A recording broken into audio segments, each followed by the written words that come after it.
we are still in a kind of stage where we've not reached that, tertiary stage that we need all those anthropologies and the rest. The little basic things, we can do them. So we have a basic problem of we don't understand problems, we don't know how to solve problems, we don't know how to create wealth.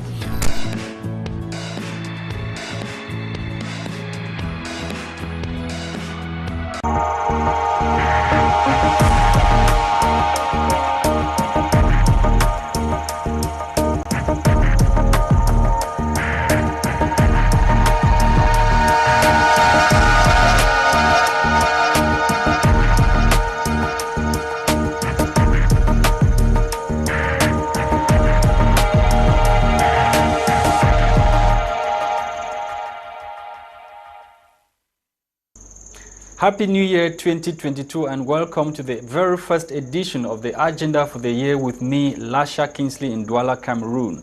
On today's edition of the program, we are looking at the 0.2% mobile money tax imposed on Cameroonians by the government. And we shall equally revisit the speech of President Paul Biya, which was delivered on the 31st of December 2021. And President Paul Biya did promise the creation of 3 state universities to add to the already existing 7 in the country. Stay with us. I'll be right back after this.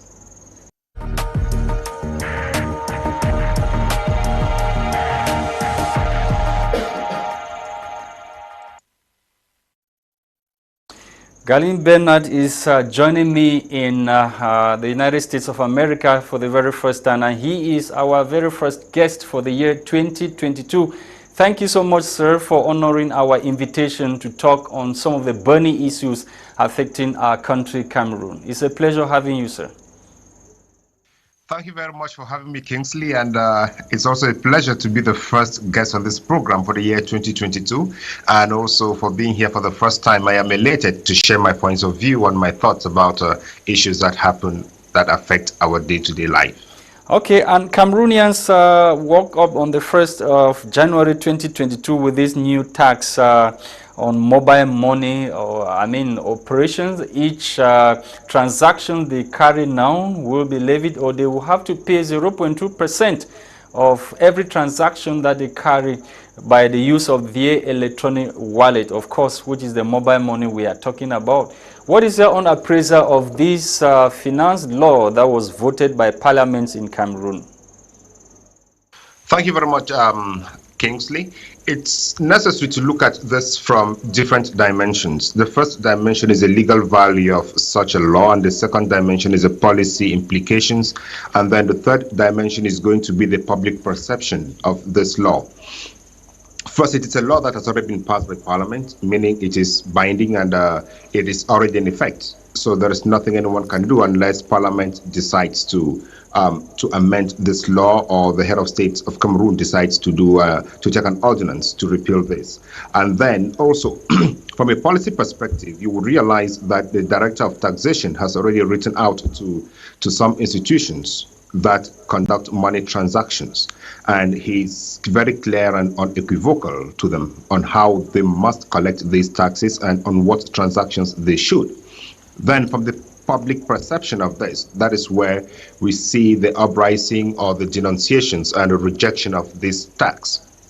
The population is rejecting this tax outrightly, meaning the population was not consulted, the population was not informed, and the population was not part of the decision-making process in this tax definition. But most of the MPs who voted the law, let me just cut you short there. Most of the MPs who voted the bill that is now law, they say they are representing the people. How would you say what you are saying, that the population was not informed of the bill? Again, we look at two different things here. We look at the legality of the MPs sitting there, that is the authority that they gain from their people to go sit there. And then the second, that is the legitimacy, the authority they gain from the people to go sit there. And then second, the legality of them sitting there. If these two do not match, if the two do not blend, it means there is a problem with their representation. The legality, yes, the law permits them to sit there and make those decisions. Now, the legitimacy is, do they have the backing of the people? This is the first law that has come into effect in 2022, and we see all this outcry against the law. Most Cameroonians from north to south are against this law. This is a clear indication that the parliamentarians did not have the backing of their people, and this questions the lawmaking procedures. Do parliamentarians actually consult the basis when they are supposed to make these laws? Do parliamentarians actually come back to talk to people? Because as I was talking about the policy perspective and policy impacts of lawmaking, when you want to make a law, when you want to define a law or policy, it is necessary for you to sit and look at the impact assessment. How is this law going to impact the population? How is this policy going to impact the population, and how are we going to attain the projected outcomes of this policy? You see, once the law came into effect, it was very evident that the policy impact assessment was not done, and that the parliamentarians who sat in parliament to vote this law did not consult with their bases, because the outright rejection of this law is indicative that the parliamentarians did not consult with their bases. And then this now calls to question, how did they even become parliamentarians? Did they become parliamentarians by notion of party discipline, or did they become parliamentarian by notion of popular sovereignty? You know, because if they became parliamentarians by notion of popular sovereignty, they would always fall back to their populations to explain to them bills that are before them and bills that they are going to vote before they vote them, so that they can have the public's opinion before they vote. But when we have a parliament that is largely, can I just make this point? Yeah. But when you have a parliament that is largely obese by the CPDM, and in all this, the circumscriptions, the party decides who is the candidate. They pay the allegiance to the party and to the executive branch of government, and not to the citizens. So we are bound to have these popular outcries against laws that are voted by parliamentarians. But the issue now is that, from my own understanding, it's been very difficult for Parliament to have a private member bills. We've never had one in Cameroon. Don't you think that those parliamentarians of the opposition that many Cameroonians are blaming that they were supposed to kick against this bill are helpless? The members of the opposition are helpless, as you say. It is true they are very, very helpless, but how many of them are there in the assembly? I don't think there are up to 25 opposition members in the assembly of Cameroon. This is simply because the CPDM, through the electoral processes, ensure that they have an absolute and obese majority in parliament, so they can control all processes within the committees. You know, for a private member's bill to go through, it must go through the committees of the chairman, and they must vote that it should go through. And even besides that, once it has come in twice, it must go through in the next session. But the CPDM majority keeps it away, and they don't care about it. Why? So because they pay. Where is their patriotism? Where is their patriotism? Are they working for the CPDM or for the nation Cameroon? Since what you are saying, apparently they cannot kick against any bill they think that it will not be for the good of the nation. Kingsley, have you seen any law in Cameroon that has been voted down, sent in by the executive before? Let's not go too far to 1961 or to 1960. Let's limit ourselves to 20 years, 30 years. Have you seen Cameroon's parliament reject a law sent in by the executive, or even do any significant amendments on the bills that the executive sends in? Have you come across that? I know only of Honorable Aya Paul Abine, who stood against the revision of the constitution when he was MP for CPDM. Exactly. And you now see what has happened to him. Where is he today? I can also remember Honorable Adama Modi from the north. He kicked against the re-election of Kavaye in the House. Where is he today? He's been kicked out. So the executive that fashions the bills and that leads these parliamentarians, I say the executive leads the parliamentarians. You know, in a democracy, it's supposed to be a separation of powers, the executive, the judiciary, and the legislature. But in Cameroon, it is all the executive, because the executive, the CPDM, through their chairman, decides who is going to be a parliamentarian. And of course, once you're a parliamentarian, you must respect the dictates of the party. So once you disrespect the dictates of the party, as Honorable Aya and Honorable Modi did, we are kicked out of the assembly. And who else who has been sent there by the magnanimity of the executive branch is going to kick against executive branch dictates? So all of them are bound to respect whatever the executive has sent to them. And I bet you, none of them even read this. None of them even read these bills when they come through. Honorable Banazam Joseph, may his soul rest in peace. I once was with him on the eve of a session, and he showed me the bill that just came in, about 500 and something pages, and they were supposed to have deliberated on it the next day.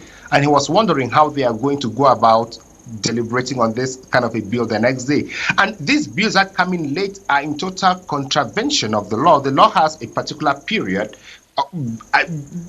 during which members of parliament must receive bills before they come into session. But they all come late and nobody talks about it. Why? Because the CBM is so obese, the executive controls everything. And you even saw what happened to Honorable Wilbur, who was almost attacked physically because he kicked against government policy. So the National Assembly, in essence, is not a representation of the people. It is a representation of political parties. So what is the way forward? Because almost all Cameroonians are complaining about this bill. They don't want this bill. So what is the way forward for Cameroonians to ensure? Because this is like many of them have explained, like government, digging, sending its hands into their private pockets to take away or steal their money. If that word, we must use that word, stealing. Yeah. The first thing to understand is that nobody likes to pay taxes. Nobody likes to pay taxes because nobody likes to spend money. Once I earn my money, it should be mine. I don't want to give it out. So the problem now is when you pay the taxes to a government, because taxes are compulsory deductions. Somebody can even call it compulsory theft, because they must take it whether I like it or not. So when the money has been taken out, when you're in a system where the money taken out is used, just imagine I take my salaries, I pay my taxes, the CRTV tax and what other thing that I have to pay. I reserve some money for my daily transaction in my electronic wallet, and you still tax it again. That's the problem that Cameroonians have right now. And double taxing them. That is the biggest problem, because the mobile money account is an electronic wallet where you just keep your money. You keep your money to go withdraw, it is being taxed. Then think about the ATM withdrawals. Are they taxed? Or withdrawal over the counter, are they taxed? I don't think they are.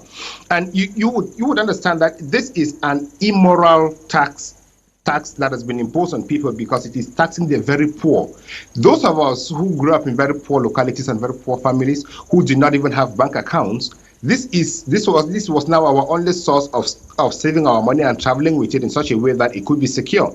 We had used different systems of traveling with money. You would stock money in your socks, in your belt, and whatsoever, and thieves had known all these tricks. So now keeping the money in your electronic wallet has been the best way. But then government is pushing these poor people to go back to the rudimentary ways of traveling with money, of stocking it in themselves. Because imagine somebody who just withdraws money every day to do daily activities. That money is going to be taxed every day, and people who say government is stealing this money, I wouldn't disagree. And at the time we are talking about digital economy, and apparently this tax is regressive and counterproductive. Don't you think it is going to have an impact on the digital economy as we speak now? And this brings me back to the question of policy impact analysis. Whoever designed this tax did not do an analysis, did not do an accurate analysis, because you cannot be talking about improving a digital economy, making your economy digital, and then at the same time you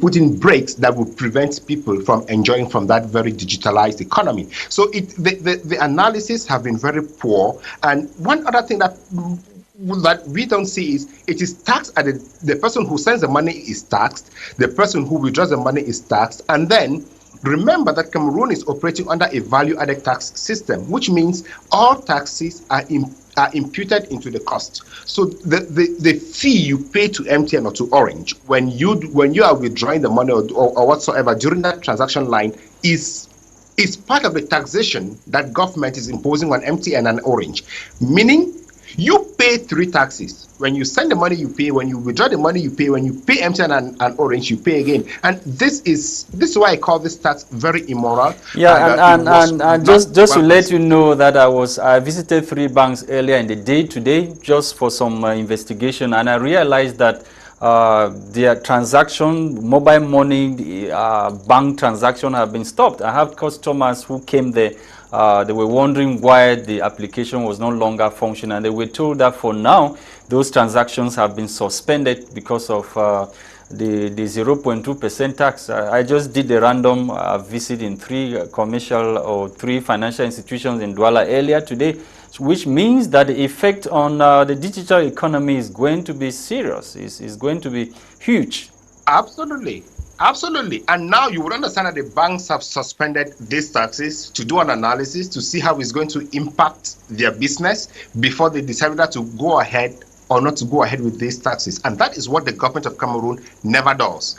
If the government of Cameroon ever sat and decided to do an analysis to see how this was going to impact the people, I am not sure that this obnoxious and dangerous tax should have been imposed on the people. Okay, let's revisit the speech or the end of year traditional message, end of year message of President Paul Biya, where he promised on the 31st of December to create 3 state universities in the country, and he equally sounded a note of warning to embezzlers and Ambazonia fighters in the northwest and southwest regions of Cameroon.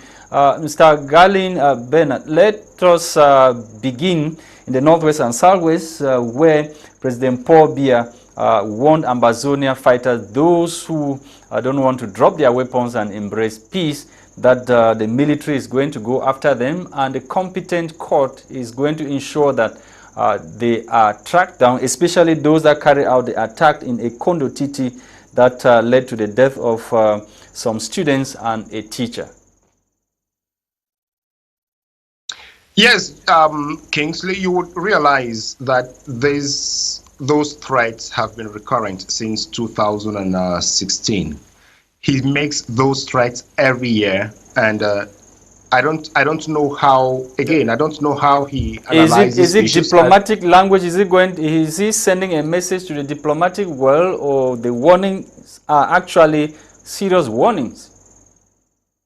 One thing I know is that he thinks that if the conflict protrudes, if it stays longer, it's going to wear out the energy from southern Cameroonians and, of course, from the fighters, and then the war is going to come to an end. But that is not what I am seeing on the ground. I think the war, as the war goes on, people become more convinced that there is reason to fight, and people continue contributing money for the fighting to go on. And talking about looking at the international community, where I saw that he was giving a wink to the international community was where he mentioned the use of improvised explosive devices. Remember, before 2021, in all his speeches, he has never mentioned the weapons that the Amazonian fighters are using. But in 2021, he mentioned that. And I think the reason he was mentioning that is because the international legal system frowns against the use of IEDs in settlements where people live, and you would see that he was actually making this point very clearly, so that the international community should hear that Amazonian fighters are using IEDs. His mention of Ekondo Titi was not strange to me. I remember he mentioned Kumba. You know, when an attack happens and the government can conveniently pin that on the Ambazonians, rightly or wrongly, he always mentions that in his speeches. And he doesn't mention these things haphazardly. You remember, he would always mention attacks that took place in schools, because he wants to send the information out that Amazonian fighters are attacking schools and preventing schools from Which is against the Geneva Convention. Under the Geneva Conventions, schools are out of battle zones. So he does that intentionally. But you would also ask yourself why he wouldn't mention the attacks in the hospitals. the sisters of Shisong actually came out very, very powerfully condemning attacks in the hospital. You remember these two infant girls, my heart goes out to them. In Boya and in Bamenda, he doesn't mention that. And all the other atrocities that are committed by the Cameroonian soldiers and the B. These are documented, but he never mentions that. So what he does is a tacit approval of what the military is doing by not condemning them, by not criticizing them. He simply approves of them and gives them a pat on the back and tells them, carry on.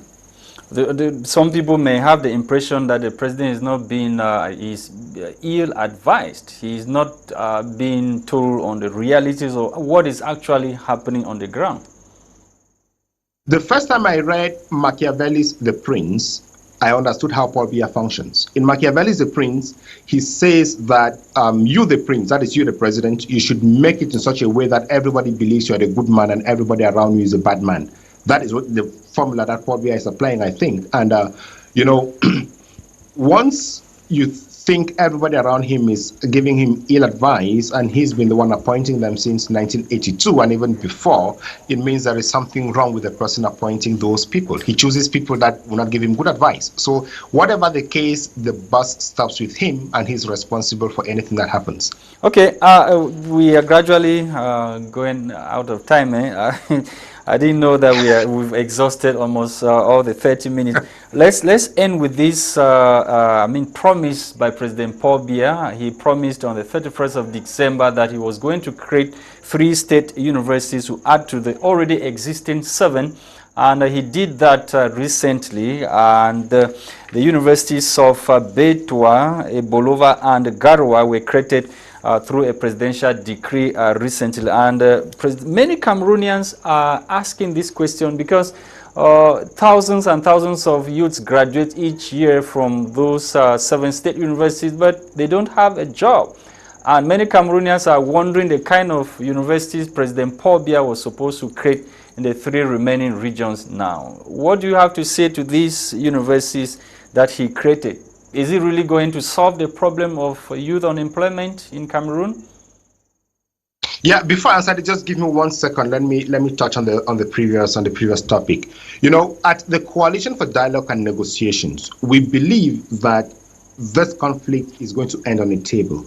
Whether it is today or it is tomorrow, it's going to end on a table. And we are working very hard to ensure that the interested parties, the Southern Cameroonians and the government of Cameroon, meet and talk and resolve this problem. So the continuous all other regions have universities, or is it because there is a scientific need for a university? If I were in a position of creating universities, I would first of all sit down and evaluate what has happened to all the other universities that I've created before.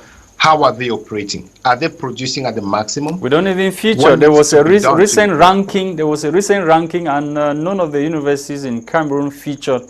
On the ranking in terms of quality. That is the point. Like I said, policy formulation in Cameroon does not include impact analysis. Once he makes the political speech and creates a university politically, what comes into it? I studied in the University of Yaoundé, Toussoua, and by the time I was going there, the university had existed for a very long time. But there were no buildings. The university campus was inexistent. Hostels were inexistent. So how do you expect to produce any product out of that? If you cannot sit down and analyze the progress made and correct mistakes, you will never go anywhere. The simple reason Cameroonian universities don't rank amongst other universities is because there is no time taken to evaluate what has been done. They are all politicians. When a politician appoints authorities in a university, what do you expect?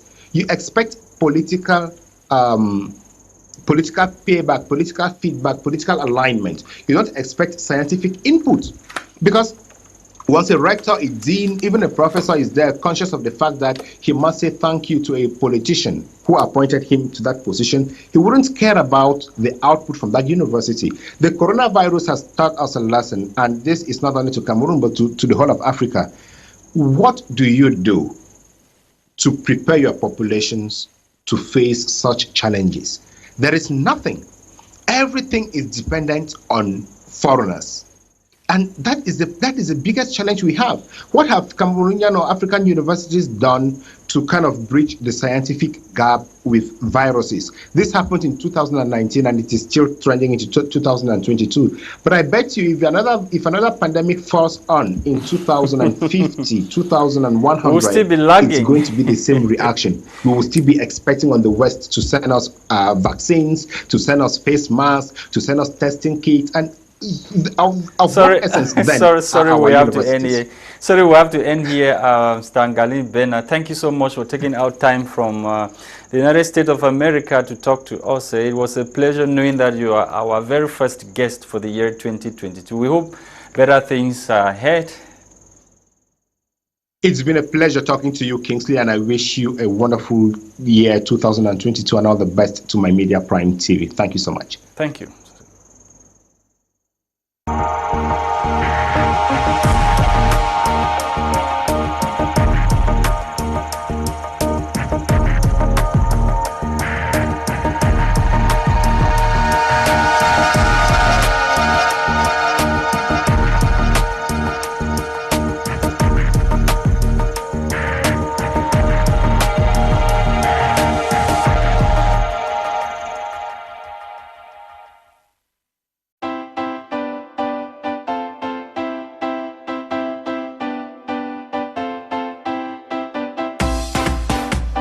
BT Media